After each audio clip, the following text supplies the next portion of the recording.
Es el momento de escuchar nuestra ponencia magistral, Impactos de la baja calidad de la educación en el futuro del país, a cargo del señor Felipe Chapman, socio director y presidente de Indesa. El señor Chapman fue presidente y gerente general de la Bolsa de Valores de Panamá, de Latin Clear y de Latinex Holdings. Actualmente es director de Grupo Leta, de Medcom y es director independiente de Banismo.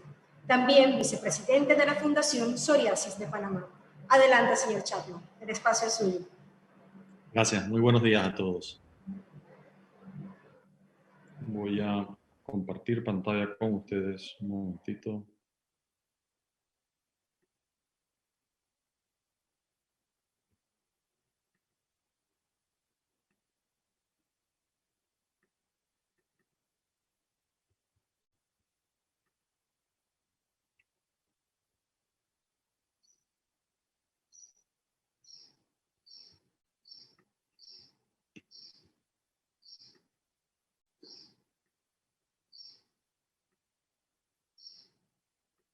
Muy buenos días a todos. Y me agradezco la invitación de APEDE y a la presidenta por esta invitación para compartir con ustedes un análisis que hemos preparado sobre los impactos de la baja calidad de la educación en el futuro del país. Y lo que presentaré a continuación es un relato relativamente corto para estar dentro del tiempo de los 30 minutos previstos, en donde, si bien esperamos discutir qué impacto podría tener la pandemia en la educación y sus subsiguientes consecuencias, creo yo que es importante también repasar pre-COVID, dónde estamos, qué ha ocurrido con nuestro sistema educativo y el impacto que esto ha tenido o está teniendo en nuestra sociedad, y analizar el poco tiempo que llevamos recorrido durante la pandemia y tratar de prever si esta pandemia podrá tener a su vez consecuencias adicionales en el sistema educativo, cerrando con algunos comentarios finales. Bueno, es de todos conocidos, todos los que estamos en esta sesión el día de hoy, asumo yo, y debo estar bastante seguro de que todos compartimos la visión de que la educación es fundamental para el desarrollo humano de un país, de una sociedad. Así que realmente no voy a detenerme a hacer comentarios al respecto porque sería redundante al saber que todos compartimos esa visión. Quisiera entonces iniciar con varias diapositivas para compartir con ustedes dónde estamos en términos de educación y la relación de nuestra condición educativa o las consecuencias que ha tenido no solamente desde un punto de vista económico, en términos del Producto Interno Bruto, la distribución del ingreso, sino también primordialmente en el desarrollo humano del país, en la calidad de vida de las personas, en la capacidad de tener movilidad socioeconómica que nos permita aprovechar las oportunidades que nos ofrece nuestro país y un mundo altamente cambiante, y que eso se traduzca en una mejor calidad de vida para las personas. En esta primera lo que vamos a ver es el bajo nivel de gasto en investigación y desarrollo, lo que representa un lastre para la producción científica y la innovación, lo cual es fundamental para el desarrollo de una sociedad. Lo estamos viendo ahora mismo en el caso del COVID. Simplemente repasemos rápidamente dónde se ha hecho con éxito la investigación y desarrollo sobre una vacuna para el COVID, con la excepción de unos 2 o 3 países que no se encuentran en los de mayor ingreso per cápita del mundo. Principalmente ha estado concentrado en los países más desarrollados, que cuentan a su vez con un nivel alto de inversión en el sector educativo. Esto repercute negativamente en la diversificación de la economía y la condiciona a la vinculación de futuras generaciones y a los trabajos del futuro.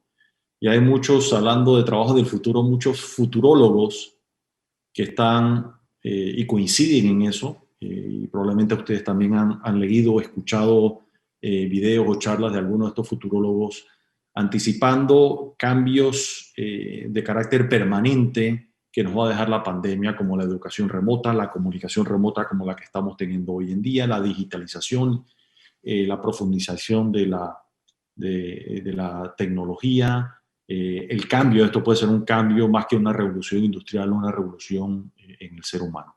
Fijémonos rápidamente en esta diapositiva que es interesante, en la cual podríamos quedarnos un buen rato conversando. Es cómo es el gasto de investigación y desarrollo en un puñado de países seleccionados, en los datos más recientes que tenemos en el 2017. Y podemos ahí ver del lado izquierdo de este cuadro los países que más invierten como porcentaje de su Producto Interno Bruto, es decir, el gasto o la inversión que realizan en investigación y desarrollo versus el tamaño de su economía, incluyendo países, lo cual incluye países líderes en esto como Israel, Suecia, Suiza, Japón, y en la cola, muy por debajo del promedio de la OECD, países como Chile, México y Panamá, que está al final de este cuadro comparativo, por debajo de pares latinoamericanos como México, Chile, Costa Rica, Argentina y Brasil.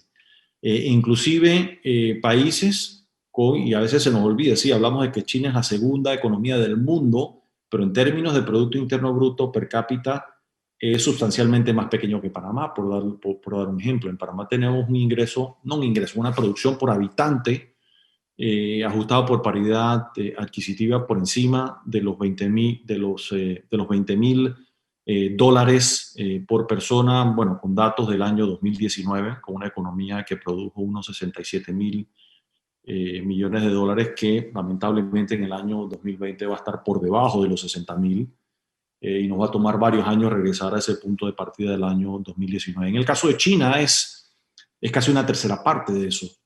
Así que si hacemos este análisis inclusive por ingreso per cápita, inclusive sería más dramático el impacto. Ahora entremos a algunas de las pruebas, simplemente repasándolo, ya las han comentado, así que de esto estamos todos conscientes. La última prueba PISA en que participamos, aquí vemos los resultados: lectura, matemáticas y ciencias, siendo el puntaje máximo para lectura 698, el de ciencias 708 y matemáticas 669 o casi 670. En casi todos los casos estamos inclusive por debajo de la mitad del máximo puntaje permitido en cada una de estas pruebas, ¿no?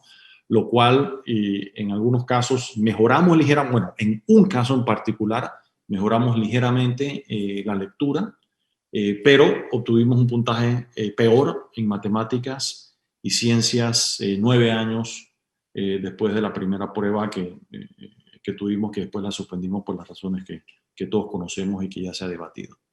Miremos nada más lectura. El impacto de la lectura es dramático porque es la base fundamental de poder aprender a continuar aprendiendo a lo largo de la vida.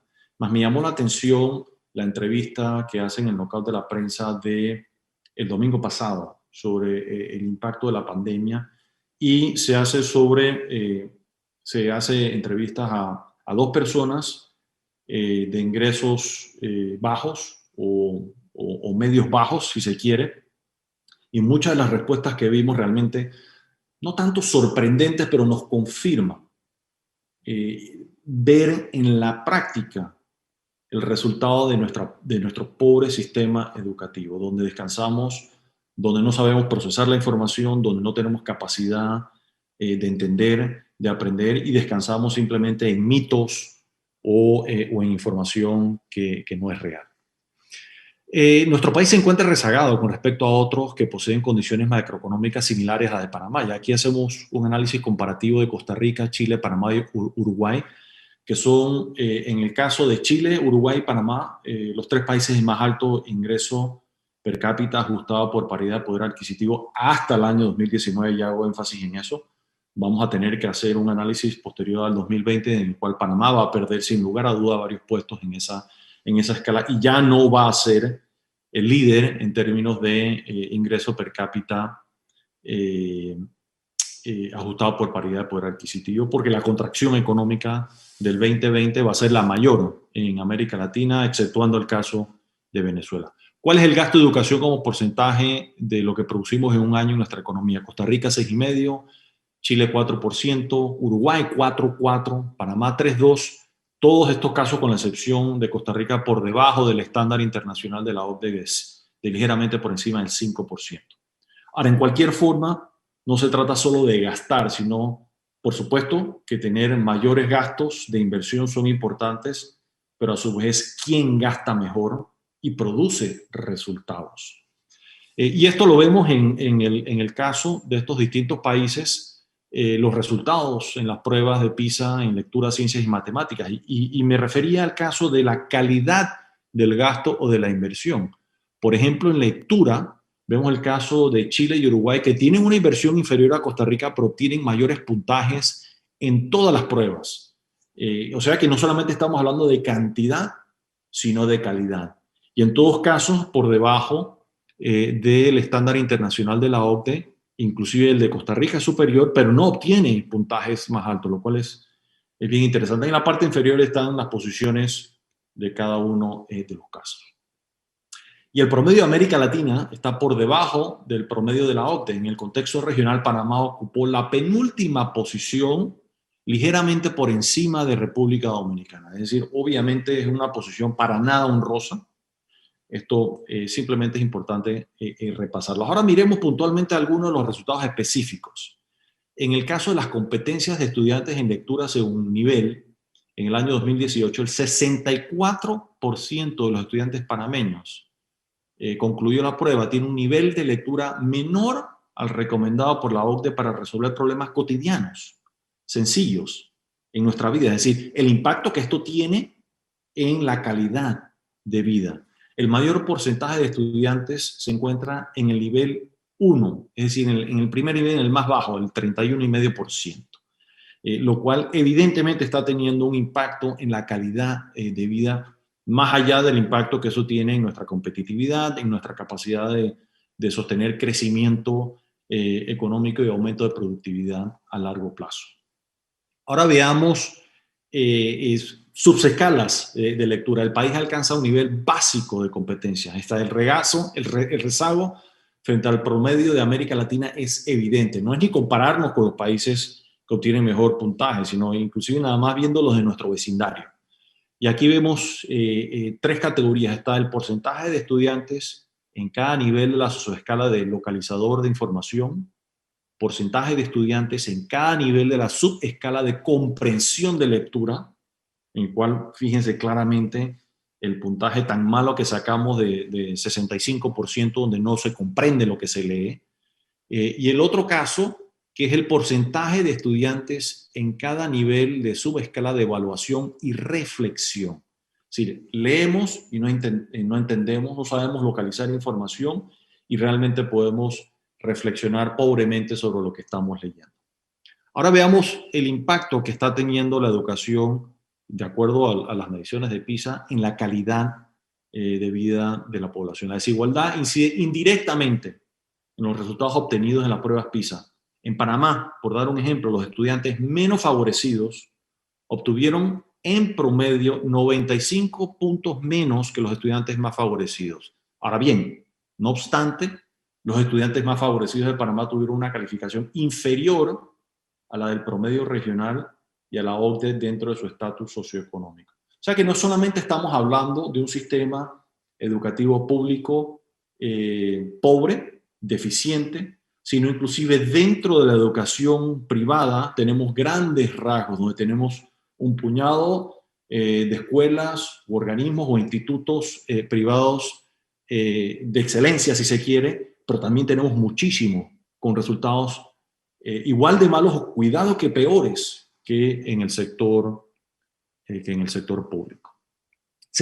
Más del 71% de los estudiantes de 15 años está por debajo del nivel recomendado en ciencias por la OCDE. Ya vimos lectura y ahora miremos en ciencias, donde queda evidente donde estamos ligeramente superior, casi de último lugar después de República Dominicana, lo cual también se repite en el caso de las matemáticas, donde más de 81% de los estudiantes panameños poseen un nivel en matemáticas inferior al mínimo recomendado por la OCDE. Operaciones sencillas, es decir, si yo tengo que hacer un cambio de dinero cuando voy a un comercio, si tengo que calcular el ITBMS, si tengo que calcular realmente si me están calculando un descuento apropiadamente, es decir, sumas matemáticas muy básicas que un porcentaje vergonzosamente importante de la población no está en capacidad de realizar. La desigualdad media a través del índice de Gini. Muchos de ustedes conocen lo que es el índice de Gini. Es un índice elaborado por un economista italiano donde mide cómo está distribuido el ingreso en un país. Más allá de solamente medir, bueno, la producción total o el PIB entre el número de habitantes. No. Ahí tomamos de esos 20.000 o tantos que mencioné en paridad de poder adquisitivo, bueno, ¿cómo está distribuido? Y el índice lo que se refiere es, si lo colocamos, básicamente los extremos son 1 y 0. Si uno alcanza el nivel de 1, significa que un solo individuo tiene la totalidad del ingreso disponible en un país o en una economía. Y si el índice es 0 o cercano a 0, significa que está perfectamente distribuido entre toda la población. Y aquí se nos ocurrió hacer un análisis. Bueno, vamos a comparar si hay alguna relación entre las pruebas que mide PISA y el nivel de la distribución del ingreso. Y fíjense lo que encontramos. Los países del lado izquierdo que obtienen en la parte superior de esta línea imaginaria mayor resultado en la prueba PISA resulta ser que tienen una mejor distribución del ingreso. Por ejemplo, Finlandia. Finlandia en este cuadro, que es de los más altos en la prueba de PISA, tiene de las mejores distribuciones, ligeramente por encima de 25, versus el caso, por ejemplo, de Panamá, que en este cuadro tiene uno de los peores puntajes y uno de los peores resultados en distribución del ingreso por encima de 50. Recordemos que si más cercanos estamos a 1 o a 100, peor es la distribución del ingreso, y más cercano a 0, mejor o más equitativa es la distribución del ingreso. O sea que ya estamos viendo en resultados puntuales cómo una mala educación termina castigando más a los grupos más vulnerables y a los grupos de menor ingreso, y va creando esa brecha de discriminación y de desigualdad en una sociedad. Igual, aquí se puede apreciar también en los países que más y mejor invierten sus recursos en educación. Fíjense que comenté no solamente la cantidad de los recursos, sino la calidad y los resultados. Y aquí también se obtienen mejores resultados en términos de la inversión, cómo está invertida y la calidad de vida que tienen sus ciudadanos. O sea que ya hay datos duros, fuertes, que demuestran que esto no es solamente un romanticismo de que deberíamos estar mejor educados y mejor preparados. No, es que se está traduciendo en la calidad de vida. Es decir, un grupo muy pequeño de ciudadanos, probablemente estamos todos los que estamos presentes en esta sesión, hemos tenido el privilegio de haber accedido a educación de primer mundo, lo cual nos ha permitido tener una calidad de vida muy distinta a quienes se les ha negado el acceso a esa educación. Fíjense que en el caso, y vamos a separar algunos temas, y la presentación esta es muy comparativa de datos, vamos a cruzar datos de resultados, por ejemplo, en este caso del desempeño de lectura contra el PIB per cápita por habitante. Ya nos fuimos más sencillo inclusive que calcular que en el caso de la distribución del ingreso. Nuevamente, aquí vemos, quienes más comprensión de lectura tienen, resulta ser que coinciden con un nivel de Producto Interno Bruto por habitante mayor en términos del ajuste a la paridad de poder adquisitivo. Es decir, la relación entre las dos variables nos sugiere que en la medida en que los países tienen un ingreso per cápita superior, el desempeño académico aumenta. Es decir, ahí podrá ser cuál explica uno versus la otra. Yo no estoy tan seguro de que el ingreso entonces afecta a la lectura o es la lectura la que afecta al ingreso. Probablemente están interrelacionadas. Alrededor de los 25 países con un ingreso per cápita inferior a Panamá tuvieron mejores resultados en las pruebas PISA. O sea que allí vemos que no necesariamente el nivel de ingreso garantiza esos resultados. Ahora, en el índice de desarrollo humano, bueno, no hablemos solamente de dinero, hablemos del índice de desarrollo humano que asumo que todos conocemos acá, que prepara las Naciones Unidas, que incluye muchos elementos. Aparte del dinero, incluye salud, longevidad, acceso a servicios públicos, seguridad personal o ciudadana, es decir, incluye una cantidad de elementos importantes que miden la calidad de vida que tenemos en desarrollo humano. Y lo que concluye es que la relación entre el índice de desarrollo humano y los resultados de la prueba PISA pone claramente de manifiesto que el fortalecimiento del sistema educativo es un asunto totalmente multisectorial, en el cual es completamente irrelevante la situación de bienestar que tiene la población. Y aquí no voy a entrar cuáles son las fallas, cómo se reforma, porque aquí hay expertos y como dicen, zapatero a tu zapato, yo sí en eso soy muy respetuoso. Estoy seguro que tienen ideas y lo han estudiado mucho más que yo de por qué estamos teniendo los resultados tan pobres, que lo que está creando es mayor desigualdad, está creando mayor discriminación y le estamos robando el futuro a muchos panameños. Ahora veamos desde un punto de vista, fíjense, otro elemento interesante, política. ¿Tiene la incidencia el nivel de educación versus, digamos, la percepción o las ideas políticas o del régimen político que puede tener un individuo? Bueno, de acuerdo a los datos del latino barómetro, que mide sobre todo es la apreciación o desprecio de la democracia, con todos sus defectos, yo creo que el caso más evidente que acabamos de ver es lo que ha ocurrido en los Estados Unidos, donde vemos entonces, empezamos a apreciar la institucionalidad democrática, la separación de los poderes, nuevamente que no es algo romántico. Cuando se tiene, funciona. Según el Latino Barómetro, un mayor nivel de educación está asociado con una mejor perspectiva de la democracia con sistema de gobierno. Es decir, en la medida que tenemos más educación, apreciamos más la democracia, creemos más en la importancia de la fortaleza de las instituciones, creemos en elecciones, y veamos el caso de los Estados Unidos cuando se encuesta realmente quiénes estaban realmente atacando el Capitolio en los Estados Unidos, quienes realmente han perdido confianza en la democracia y en las elecciones, y hay una relación directa entre el nivel de educación, los años de escolaridad, como mencionaba el exministro, y el impacto que eso tiene en estas percepciones. O sea que eso se traduce también en estabilidad política. Es decir, en la medida que tenemos una población más y mejor educada, tendemos a votar mejor y a tener mejores gobiernos y vamos creando un círculo virtuoso en ese sentido. A diferencia de lo cual ha demostrado que en el caso de los Estados Unidos y algunos otros países, podríamos inclusive cuestionar el caso del Brexit en el Reino Unido, que países que tienen unos sistemas educativos dentro de los países ricos más fuertes tienden a tener inclusive mejores gobernantes.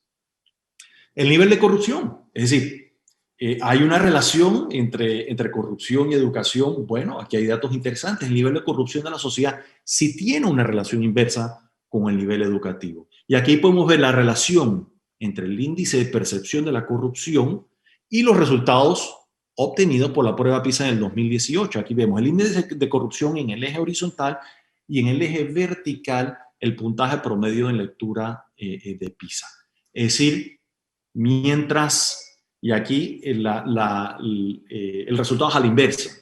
Es decir, el índice de corrupción es mientras más nos acercamos a cero, estamos percibidos como mayor corrupción, y cuando estamos más cercanos a 100, en el índice se percibe menor corrupción. Y aquí podemos ver entonces esa correlación. A menores resultados, resulta ser que hay mayor presencia de corrupción, lo cual entonces es ese círculo destructivo, es decir, hay mayor corrupción, entonces los dineros se invierten mal, menos invertimos en institucionalidad como en la educación, en la justicia y la salud, lo cual entonces hace de la población altamente vulnerable a la manipulación, al populismo demagógico, lo cual nos hace cada vez más difícil salir de ese atolladero. Términos de productividad, veamos la productividad total de los factores. La productividad del país en Panamá, medida a través de esta productividad total de los factores, ha caído durante los últimos años. Es decir, aumentar el gasto en educación, investigación y desarrollo es fundamental para mejorar la productividad del factor trabajo a mediano y largo plazo. Y esto es bien interesante analizarlo. Si en los últimos 30 años, si sacamos el año 2020, que obviamente es, como dicen, es un cisne negro por el tema de la pandemia, Panamá había tenido el periodo de crecimiento económico ininterrumpido más largo de su historia. Más que duplicamos nuestro ingreso por habitante. Pero a pesar de ese crecimiento, la productividad del país no ha estado creciendo. ¿Qué nos dice esto? Que a lo largo del tiempo, si no hacemos cambios, el país va a seguir creciendo económicamente, pero las brechas económicas se van a ir aumentando. La desigualdad se va a aumentar más, porque vamos a tener un grupo muy pequeño que está preparado para competir en el primer mundo, con altos niveles de productividad, con una parte muy importante de la población que no tiene esas herramientas para poder competir en el mundo moderno, que es con una productividad decreciente que se va a ir quedando cada vez más atrás. Bueno, sobre qué impacto, bueno, ya nos dimos el marco pre-COVID, fíjense la situación en que estamos, pero para nada alentadora. Sí, yo creo que Panamá está, yo no sé, 40, 50 años atrasados en una revolución, llámese propositiva, desde el buen punto de vista, o un cambio trascendental, así, y revolución en esto no me refiero a una revolución violenta, sino una revolución como la revolución industrial, como la revolución tecnológica. Ese es el tipo de revolución que tenemos que tener en la educación, que inclusive los resultados no los vamos a ver a corto plazo, probablemente nos va a tomar, en el mejor de los casos, media o una generación completa en ver los resultados. Así que estamos, pero muy, muy tarde. ¿Qué impactos puede tener el COVID? Por supuesto, va a agravar este problema, salvo que tuviéramos esta coyuntura de crisis para apalancarnos en ella, para hacer las reformas que el país ha pospuesto por 40, 50 años. Y miremos algunos elementos, por ejemplo, la desigualdad en el acceso a oportunidades educativas por la vía digital.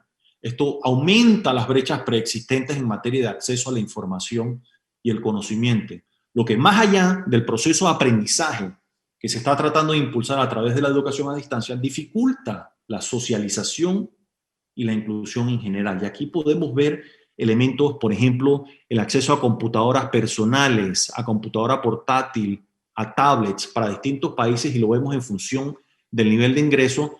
Y esto es algo que se manifiesta en prácticamente todos los países en América Latina. Pero fíjense el caso de Chile, que en el caso de Panamá, que con altos niveles de ingresos, pero altos niveles de desigualdad, como es el caso también de Colombia, que no tenemos en este cuadro, donde sabemos que las escuelas de mayor liderazgo en el país y los grupos de más alto ingreso tienen acceso a la comunicación de Internet confiable y de alta velocidad, tienen acceso a hardware de última generación que les permite estar conectados y continuar el proceso de aprendizaje y de teletrabajo, por supuesto. La situación actual ha puesto de manifiesto la necesidad de una mayor cobertura, tanto en el acceso a Internet como en bienes que permitan su utilización, llámese hardware. Y aquí podemos ver estudiantes de 15 años que tienen acceso a equipo digital en el hogar. En el caso de Panamá, a diferencia de muchos otros países, bueno, y aquí estamos viéndolo contra América Latina, estamos comparando, digamos, contra los peores alumnos de la sala de clases. Si no nos comparamos, por ejemplo, con un Corea que tiene una penetración de banda ancha espectacular y un acceso a Internet de altísima penetración en el país, lo cual entonces empieza a aumentar las brechas entre países. La probabilidad de teletrabajar, que es el resultado, bueno, uno vimos el caso de estudio, pero también se manifiesta en trabajar, en el ingreso que podemos producir, en cómo podemos sobrevivir en esta pandemia. Panamá va a ser uno de los países de mayor contracción económica en el año 2020. Ahí podemos tener toda una discusión si fue por las medidas que se han tomado, los errores que hemos cometido, que ya cometimos, que ojalá aprendamos de ellos para no continuar cometiéndolos en este presente año 2021. Pero a su vez, nuevamente ha aumentado y agravado la brecha socioeconómica del país, porque somos un grupo muy minoritario lo que hemos podido continuar trabajando, estudiando y viviendo en este aislamiento y en estas cuarentenas tan duras. La probabilidad de teletrabajar en América Latina es inferior al promedio de los Estados Unidos y Europa. Y diversos estudios relacionan la probabilidad de teletrabajar con niveles de informalidad, principalmente con nivel educativo de las personas, ya con mayor grado de educación se relaciona con ocupaciones que poseen mayores probabilidades de realizar trabajo remoto. Y aquí vemos dividido por países y dividido obviamente por actividades económicas, donde las actividades económicas más manuales resulta ser, con la excepción de la construcción en Panamá, son las que tienen los ingresos más bajos, así que estamos perpetuando o agravando esa situación de discriminación aún más. El aumento de la pobreza, la precarización del mercado laboral, será un factor que va, ya lo comentaron, lo comentó el doctor Bernal, que va probablemente a estimular la deserción escolar en Panamá. Así que ahí tenemos un aviso, un campanazo. La CEPAL está estimando que la pobreza en general en Panamá debe haber pasado de 14.6% a casi 17,5% en el año 2020, mientras que la pobreza extrema pudo haber afectado al 8,5% de la población, con un aumento de 2 puntos porcentuales, un incremento, bueno, que no habíamos visto y no había ocurrido en los últimos 20 años, o cuidado 30 años. El desempleo, de acuerdo a las mediciones que ha anticipado, bueno, la última encuesta de hogares, que obviamente el año pasado no se pudo hacer cara a cara, que típicamente se hacía en el mes de agosto y se entrevistaban unas 40 y tantas mil personas, se hizo de forma virtual y se entrevistó, si no me falla la memoria, creo que 10% de la muestra típica que se hacía por vías digitales, bueno, con los márgenes de errores que eso pueda tener, estaba anticipando de que el nivel de desempleo podía alcanzar cifras de alrededor 18,5% en el año que acaba de terminar, y una tasa de informalidad laboral que asciende de 45 a casi 53%. O sea, ya más de la mitad de la población se mueve hacia el sector informal. También está estimando que alrededor de 60,000 estudiantes no pudieron ser localizados en sus clases virtuales, lo cual podría llevar así al país a representar una tasa de deserción en el 2020 de 2. Esos son datos que se han compartido, y la ministra obviamente maneja información y datos mucho más duros que esto, y ya comentó al respecto. Igualmente sobre el caso donde se estimaba que había unos 219,000 jóvenes en edad escolar no matriculados, pero ya la ministra comentó al respecto.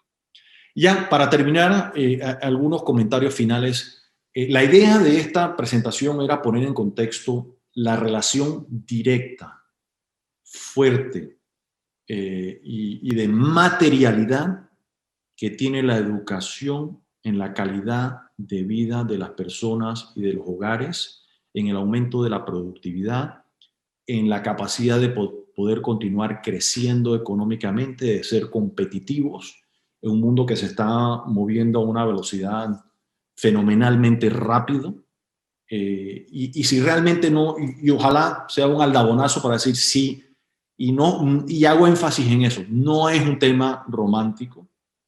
Si realmente tenemos vocación de cerrar la brecha de desigualdad en el país y sacar a la gente de la pobreza, a más gente de la pobreza, y darles las herramientas para que puedan competir en un mundo de mayor velocidad, de mayor complejidad, necesariamente tenemos que reformar de forma radical nuestro sistema educativo, la calidad de la educación que imparten nuestros educadores, transformar la mentalidad y la actitud de los profesionales de la educación para realmente tener un impacto en la población que tiene incidencias en la calidad de vida, en el desarrollo humano, en la estabilidad política, en la estabilidad social, en cerrar las brechas, y no lo medimos porque no conseguimos suficientes datos duros, pero puede haber también una relación en esos puntajes de las sociedades más felices en relación a las que tienen un mayor y mejor acceso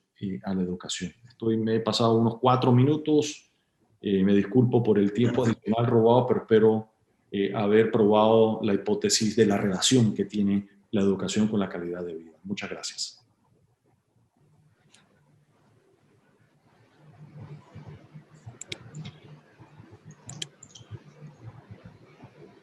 Muchas gracias, señor Chapman, por su presentación.